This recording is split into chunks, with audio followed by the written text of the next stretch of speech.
आज आम्ही कुकडी पाटबंधारे विभागाच्या कार्यालयामध्ये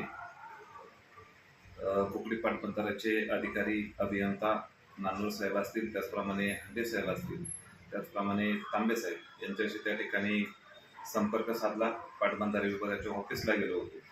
काल आम्ही चलो येडगाव असा नारा देत आपल्या येडगाव धरणातील जे पाण्याचा विसर्ग चालू आहे तो बंद करण्याबाबत त्या ठिकाणी आंदोलन करण्याचा इशारा दिला होता. आणि त्याचं निवेदन देण्यासाठी कुकडी पाटबंधारे विभागाच्या अधिकाऱ्यांशी त्या ठिकाणी संपर्क साधला, त्यांच्याशी चर्चा केली. जुन्नर तालुक्यातील काही शेतकरी बोरीगाव असेल व तिथून खाली जे काही जुन्नर तालुक्याच्या हद्दीमध्ये येणारी जी गावं आहेत त्या देखील शेतकऱ्यांना पाणी मिळणे गरजेचं आहे असं अनेक शेतकऱ्यांचे मला त्या ठिकाणी फोन आले, मेसेज आले आणि त्या सर्वाचा विचार करून आज आम्ही येडगाव धरणावर न जाता कुकडी पाटबंधारे विभागाच्या कार्यालयामध्ये त्या ठिकाणी जय शिवराय शेतकरी संघटनेचे संस्थापक अध्यक्ष डॉक्टर गणपतराव डोंबरे व महाराष्ट्र नवनिर्माण शेतकरी सेनेचा जिल्हाध्यक्ष म्हणून मी योगेश टोपे स्वतः त्या ठिकाणी गेलो होतो आणि त्या ठिकाणी अधिकाऱ्यांना सांगितलं की जुन्नर तालुक्यातील जे काही गावं आहेत, येडगाव धरणापासून जी खालची गावं आहेत त्या गावांना पाणी मिळाल्यानंतर आपण त्या पाण्याचा विसर्ग, येडगाव धरणातील पाण्याचा विसर्ग त्या ठिकाणी बंद करावा, अन्यथा आम्ही जलसमाधी आंदोलन करू. त्यानंतर अधिकाऱ्यांनी आम्हाला त्या ठिकाणी सांगितलं की आम्ही लवकरात लवकर जुन्नर तालुक्यातील जी काही गावं राहिलेली आहेत त्या ठिकाणी त्यांना पाणी मिळणे गरजेचं आहे.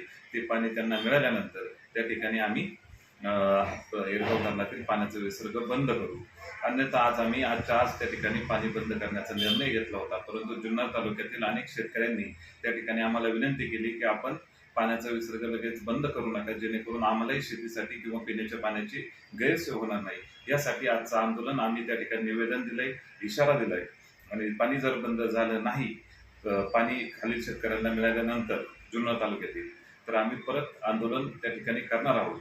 यावेळी आमच्या समवेत जय शिवराय शेतकरी संघटनेचे जे संस्थापक अध्यक्ष डॉक्टर गणपतराव डोंबरे असतील, शेतकरी संघटनेचे कार्याध्यक्ष सन्माननीय तानाजीराव बेनके असतील, त्याचप्रमाणे अशोकरावजी गोडके सामाजिक कार्यकर्ते, त्याचप्रमाणे इतरही शेतकरी त्या ठिकाणी उपस्थित होते आणि अधिकाऱ्यांशी त्या ठिकाणी चर्चा करत असताना जुन्नर तालुक्यातील धरण क्षेत्रातील ज्या जमिनी धरण क्षेत्रामध्ये शेतकऱ्यांच्या गेलेल्या आहेत, अजूनही त्यांचं पुनर्वसन त्या ठिकाणी झालेलं नाही. जुन्नर तालुक्यातील शेतकऱ्यांचा धरण क्षेत्रावर पहिला हक्क अशा कारणासाठी आहे की ज्यावेळेस धरण निर्मिती झाली त्यावेळेस जुन्नर तालुक्यातील अनेक शेतकऱ्यांच्या जमिनी त्या धरणामध्ये गेल्या आणि त्यांचं अजून देखील पुनर्वसन झालं नाही. त्यांना त्या बदल्यामध्ये दुसरीकडे नगर जिल्ह्यामध्ये ज्या ठिकाणी जमिनी मिळाल्या त्या ठिकाणी त्यांना लाठ्या काठ्या मारून त्यांना त्या ठिकाणी उचकून दिलं, त्यांना ताबा दिला नाही. आणि आज ज्यावेळेस पाणी लागतंय त्यावेळेस मागणी नगर जिल्ह्यातील अनेक शेतकऱ्यांची त्या ठिकाणी होताना दिसत आहे. आमची मागणी अशी आहे, धरण क्षेत्रामध्ये ज्यांचा त्याग आहे, ज्यांच्या जमिनी गेल्या आहेत त्यांना पहिलं त्या पाण्यावर हक्क जुन्नर तालुक्यातील शेतकऱ्यांचा आहे. आणि आता धरणाची पाण्याची पातळी जर आपण पाहिली अतिशय खाली गेलेली आहे. आता धरणामध्ये फक्त 1.5 स्टॉकच राहिलेला आहे आणि त्यामुळे या धरण क्षेत्रातील पाण्यावर, राहिलेल्या पाण्यावर निश्चितपणे जुन्नर तालुक्यातील शेतकऱ्यांचा त्या ठिकाणी हक्क आहे आणि पाणी पिण्यासाठी देखील मिळणं गरजेचं आहे. त्यामुळे पाण्याचा विसर्ग थांबावा अशी आमची या ठिकाणी आजच्या या आंदोलनामध्ये भूमिका होती. परंतु जुन्नर तालुक्यातीलच शेतकऱ्यांनी, बोरी असेल व इतर गावातील शेतकऱ्यांनी त्या ठिकाणी विनंती केली की आम्हालाही पाणी मिळावं, म्हणून आपण थोडंसं सहकार्य करा.